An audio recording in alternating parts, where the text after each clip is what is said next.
एक विशाल बेलमेंढक उनकी ओर बढ़ता चला आ रहा था। वे दोनों जमीन पर लेट गए और मरे होने का नाटक करते हुए सांस तक रोककर पड़े रहे। सौभाग्य से उनकी किस्मत अच्छी थी और वह भयानक राक्षस उनके पास से गुजर गया और गाड़ी पर छिपे दो पैरों वाले जीवों को नहीं देख पाया। लेकिन वह बेलमेंढक वहां से जाने वाला नहीं था। वह घूमकर गाड़ी के दूसरी तरफ चला गया और जमीन पर पड़ी लाशों को निगलने लगा। ये दृश्य इतना डरावना था कि समझ में नहीं आता था कि क्या हो रहा है। कार में छिपे दोनों लोग घबराकर लगभग गाड़ी चालू कर ही देते और ठीक इसी हरकत ने बेलमेंढक का ध्यान उनकी तरफ खींच लिया। लेकिन बूढ़े ने तुरंत झुककर देखा और उसे कुछ नजर नहीं आया। उस राक्षस ने सिर झुकाकर खाते रहना शुरू कर दिया। तो डेविड ने धीरे से गाड़ी स्टार्ट की और पीछे की तरफ धीरे धीरे उस जगह की ओर बढ़ने लगा जहां उसका परिवार छिपा हुआ था। बेलमेंढक स्वाद लेकर खाता रहा और उनकी हलचल पर ध्यान नहीं दिया। डेविड चुपके से अपनी कार में घुसने की कोशिश कर रहा था, लेकिन अचानक उसे किसी ने बेहोश कर दिया। वह गाड़ी का दरवाजा खोलता है और उसी समय उसने राक्षस को संकेत दे दिया और अगले ही पल उसका चेहरा उस विशाल बेलमेंढक से आमने सामने टकरा गया। ये स्थिति बेहद शर्मनाक थी, लेकिन ठीक उसी पल बूढ़ा आदमी खड़ा हो गया और दूसरों ने मौका पाकर तेजी से कार की ओर भाग लगाई। उन्होंने देखा कि बूढ़ा आदमी आगे बढ़ा और राक्षस पर धुआं फेंक दिया। और हैरानी की बात यह थी कि यह राक्षस धुएं से डरते थे, लेकिन बदकिस्मती यह कि बूढ़े के हाथ में शायद नकली धुआं वाला बम था जो राक्षस को नुकसान पहुंचाने की बजाय उसे और भड़का गया। बेलमेंढक ने बूढ़े को खत्म कर दिया और डेविड का परिवार डर के मारे कांप उठा। राक्षस तेजी से वहां से भागता हुआ उस शरण स्थल की ओर बढ़ गया जिसे डेविड के चाचा ने बनाया था। इसी बीच सूरज ढलने लगा और अंधेरा धरती पर फैल गया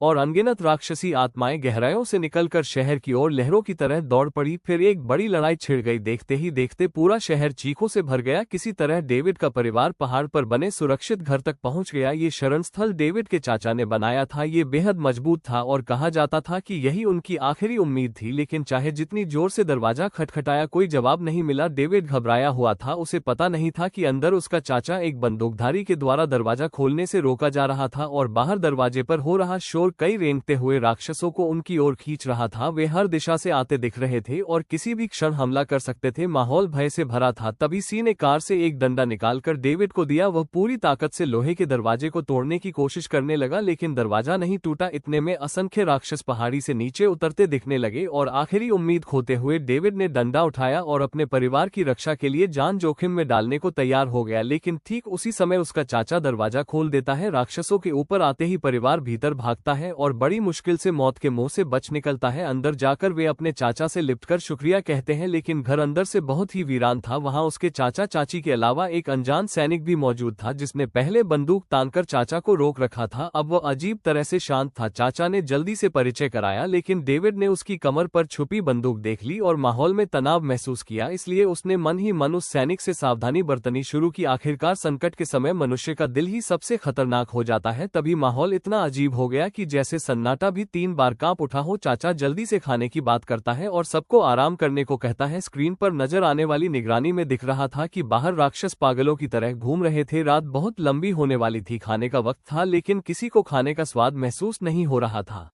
क्योंकि राक्षस शरणस्थल के दरवाजे पर टूट पड़े थे और जाने का नाम नहीं ले रहे थे। तभी वो सैनिक अचानक चिल्लाने लगा। उसने कहा कि ये राक्षस भगवान ने भेजे हैं मनुष्यों की परीक्षा के लिए। यह मनुष्यों के अंदर छिपे पाप को परखते हैं और जब तक सूरज और चांद खत्म नहीं होते तब तक कोई सुरक्षित नहीं हो सकता। उसने बताया कि 15 साल पहले भी इसी दिन की तरह उसने 157 साथियों को राक्षसों द्वारा खाए जाते देखा था और वह खुद एक खारे पानी के गड्ढे में गिरकर बच गया था। उसके बाद उसने सेना ज्वाइन कर ली, लेकिन अब वो अजीब व्यवहार करने लगा। उसने मेज पर रखे फल के चाकू की तरफ इशारा किया, जिसे देखकर डेविड समझ गया कि यह आदमी खतरनाक है। डेविड ने चाकू छुपा दिया। खाने के बाद सैनिक ने कहा सब लोग सो जाएं, वो पहरा देगा, लेकिन उसके पास बंदूक थी इसलिए सबके दिल में डर था। चाचा ने कहा चलो महजोब खेल लेते हैं। तभी डेविड की पूर्व पत्नी बोली कि वो सोना चाहती है, लेकिन डेविड ने माहौल को संभालने के बहाने खेल शुरू करने का कहा। सैनिक मूर्ख नहीं था, उसने चाल समझ ली और बंदूक तानकर सबको रोक दिया। उसने डेविड की चाल भी पकड़ ली थी। उसने आदेश दिया कि चाकू वापस मेज पर रखो। बातचीत के बाद सच सामने आया कि यह सैनिक एक भगोड़ा था। जब वह चाचा के शरणस्थल तक आया तो उसने खुद को पीड़ित बताकर अंदर आने की कोशिश की, लेकिन चाचा ने मना कर दिया। दयालु चाची ने उसे अंदर ले लिया। सैनिक ने दोनों बुजुर्गों को डराकर अपने कब्जे में कर लिया, इसलिए वे दरवाजा नहीं खोल सके थे। डेविड ने उसे शांत करने की कोशिश की कि सब किसी तरह आपसी शांति से रात काट लें। तभी डेविड की पत्नी ने देखा कि राक्षसों की आवाजें अचानक गायब हो गई हैं, जैसे वे वहां से हट गए हों। तभी एक सांप जैसे दिखने वाला राक्षस वेंटिलेशन से भीतर घुसता है और तेजी से चाची को काट लेता है। चाचा उसे पकड़कर टेबल पर पटक देता है और डेविड सैनिक को काबू में कर उसकी बंदूक छीन लेता है, लेकिन राक्षस बहुत तेज था। वो दीवारों पर चढ़ता और झपटता था। डेविड खून में भीगते हुए भी उसे निशाना नहीं लगा पा रहा था। अचानक वह उस पर टूटने ही वाला था कि डेविड ने चाकू से उसे खत्म कर दिया। संकट टल गया, लेकिन चाची बुरी तरह घायल थी और समय बहुत कम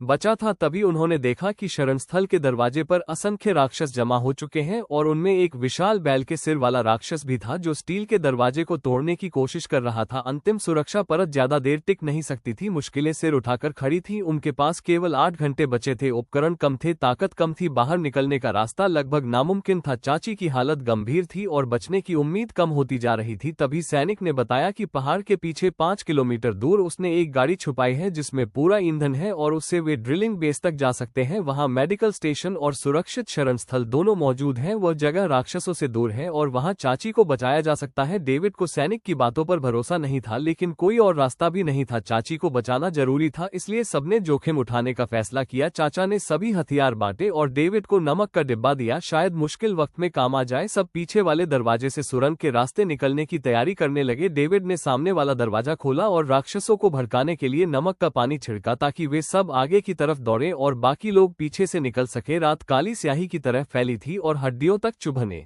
वाली हवा चल रही थी। रास्ता खतरों से भरा था। तभी वे एक सुनसान सड़क पर पहुंचे और वहां एक विशाल तोते जैसा लाल और कांटेदार जीव खड़ा था। मूर्ख लड़की ने उसे छू लिया। जमीन फट गई और वह राक्षस जीवित होकर उस पर टूट पड़ा। उसी समय टायलर ने नील को खींचा और डेविड की पूर्व पत्नी ने उसकी बाह काटकर उसे बचा लिया। घटना इतनी खौफनाक थी कि सबने तेजी से दौड़ना शुरू कर दिया। आगे बढ़ने पर उन्हें सैनिक की गाड़ी मिली। वे फौरन उसमें बैठे, लेकिन इंजन स्टार्ट होते ही काले राक्षसों का झुंड उनकी ओर दौड़ पड़ा। चाची के घाव पूरे शरीर में फैल चुके थे और वह समझ रही थी कि वह बदल रही है। उसने अपने पति की बंदूक छीन ली और कार से कूद पड़ी। वह खुद को मारने जा रही थी। उसका पति चिल्लाता रहा, लेकिन वह रुकने वाली नहीं थी। उसका शरीर भारी हो चुका था, वह विकृत होने लगी थी। सब समझ गए थे कि वह संक्रमित हो चुकी है। पति ने उसे रोकने की कोशिश की, लेकिन वह खुद बोली कि वह बोझ नहीं बनना चाहती। वह जानती थी कि वह मरने वाली है, इसलिए वह खुद राक्षसों का सामना करने को आगे